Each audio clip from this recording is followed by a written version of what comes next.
in order for me to make this business work within my life, being at home with my 3-year-old and my 5-year-old, in the middle of the interruptions and in the middle of honestly not really being able to sit down for hours on end in order to do this, I wasn't going to be able to sustain that. So I simplified it.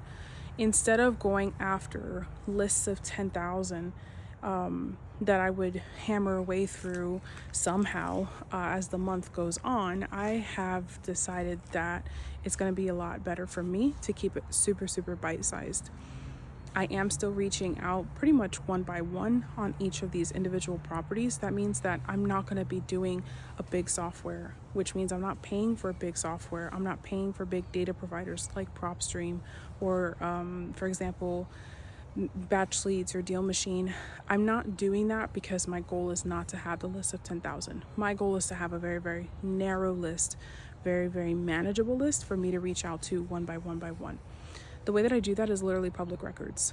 My personal favorite is always going to come back to tax deed auctions, whether that be actual properties already on the auction schedule. I do also love to look at tax deed application status properties, which means that they're gonna go to auction probably within the next couple of months. They just haven't, the formal paperwork by the clerk of the court hasn't gone through all of the way in order to finalize and schedule that onto the auction website. So the actual auction hasn't been scheduled for that particular house. And then besides that, you could always look at very old tax delinquent properties. So I'm talking at least 4 or 5 years old. The older that you can get it, the better. Those are usually the first sources that I go to as far as public records for finding those land deals. That usually leads me to a property where the seller is genuinely motivated to sell. It's one of the very first steps I really encourage. If you can plug into your local area, your actual literal neighborhood, figure out with your county, what is your guys' tax deed or tax sale policy procedure? What is it that they do out there?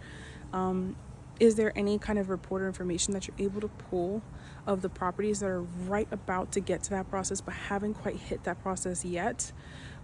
Is there any way for you to pull as old delinquent as possible as far as that goes and take it from there? That's what I've had success with. Probably at least 4 or 5 closings over has come directly from that kind of a source. Public records, that's the girl for me.